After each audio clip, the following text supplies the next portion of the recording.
سب سے پہلے تو یہ کہ ان کا جو پیغام ہے وہ پیغام محبت ہے،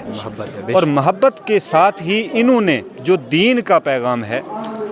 جو دین کی روح آپ اس کو کہہ لیں، اس روح کو لوگوں تک پہنچانے کے لیے جس راستے کا انتخاب کیا وہ محبت کا راستہ ہے، کسی پہ کوئی زور و زبردستی نہیں۔ الرحمن الرحیم۔ ناظرین، اسی بیچ سائیں بابا میراں بخش رحمۃ اللہ تعالیٰ علیہ کے دیار پر جو آج عرس پاک کی تقریب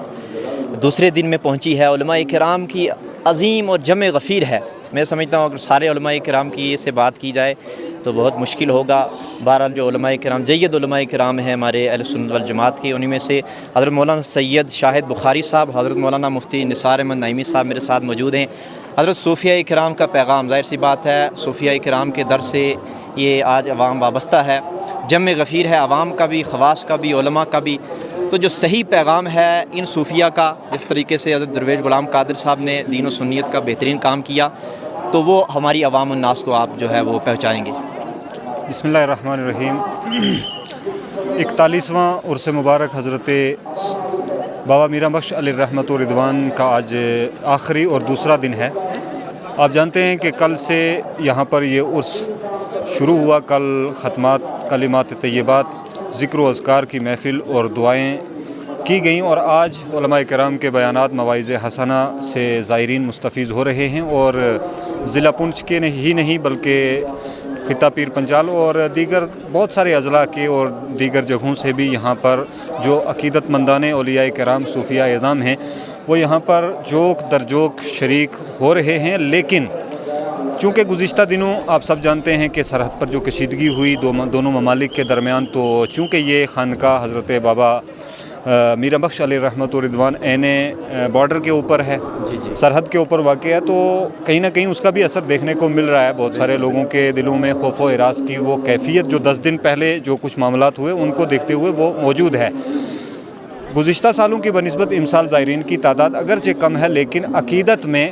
کمی نہیں بلکہ الحمدللہ آپ کو زیادتی ہی دیکھنے میں آئے گی۔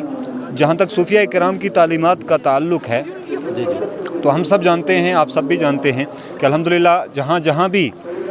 ان صوفیہ کرام کے یہ روحانی مراکز ہیں، چاہے آپ بغداد معلیٰ چلے جائیں حضرت سرکار غوث اعظم رضی اللہ تعالیٰ عنہ کی بارگاہ میں، اور سلطان الہند حضرت خواجہ غریب نواز علیہ رحمۃ و رضوان، جو بڑے اولیاء کرام ہیں، اکابر اولیاء کرام، جو پوری دنیا میں جن کے نام کے سکے چلتے ہیں، وہ جن سلاسل سے بھی ہوں، چاہے سلسلہ قادریہ ہو، نقشبندیہ، سہروردیہ ہو، چشتیہ، شاذلیہ، رفاعیہ ہو، تمام بزرگان دین، ان سب کا جو ایک مشترکہ اور متفقہ پیغام ہے، سب سے پہلے تو یہ کہ ان کا جو پیغام ہے وہ پیغام محبت ہے، اور محبت کے ساتھ ہی انہوں نے جو دین کا پیغام ہے، جو دین کی روح آپ اس کو کہہ لیں، اس روح کو لوگوں تک پہنچانے کے لیے جس راستے کا انتخاب کیا وہ محبت کا راستہ ہے، کسی پہ کوئی زور و زبردستی نہیں، کیونکہ ہمارے دین میں ویسے بھی لا اکراہ فی الدین، اس میں کوئی زور و زبردستی کا معاملہ نہیں، اور اولیاء کرام ہی کی واحد وہ جماعت ہے کہ جہاں ہر طبقے کا آدمی، ہر مذہب کا آدمی ان کے درباروں میں آتا ہے۔ اس کی وجہ یہ ہے کہ یہ ہر ایک آدمی کو اپناتے ہیں، اس کو اپنے قریب لاتے ہیں، اور اس محبت کے ساتھ پھر وہ جو ایمان کے تقاضے ہیں، دین کی تعلیمات ہیں، وہ ان تک پہنچاتے ہیں، اور پھر جب ان کی زبانوں سے کوئی کلمہ جاری ہوتا ہے تو وہ دلوں پر اثر کرتا ہے۔ تو یہ وہ راستہ ہے اور یہ وہ مشن ہے صوفیہ کرام کا۔ یہی وجہ ہے، چاہے آپ ہندوستان میں حضرت غریب نواز کی آمد کا ذکر کر لیں، حضرت بلبل شاہ کشمیری علیہ رحمۃ و رضوان 725 ہجری میں جب کشمیر میں تشریف فرما ہوئے تو سب سے پہلا مبلغ اسلام ان کو کشمیر کا کہا جاتا ہے، جموں کشمیر کا،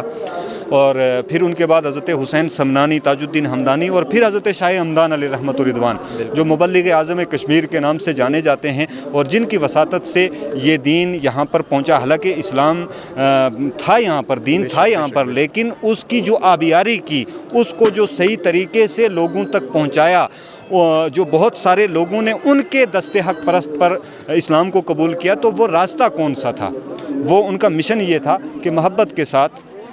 اور لوگوں سے اخوت کے ساتھ، پیار کے ساتھ اس دین کی تعلیمات کو پہنچایا جائے، اور وہ اثر آج تک آپ دیکھیں گے، چاہے جموں کشمیر ہو ہمارا، تو اولیاء کرام کے عقیدت مند آپ کو وافر مقدار میں ملیں گے۔ یہ الگ بات ہے کہ گزشتہ چند دہائیاں آپ کہہ لیں گے، 2-3 دہائیوں سے اس طرح کے عناصر بھی پیدا ہوئے، کہ جو پہلے تو اہل سنت تھے انہی بزرگان دین کے دیے ہوئے عقیدوں پر عمل کرتے تھے، ان کو مانتے تھے، لیکن پھر اس کے بعد دھیرے دھیرے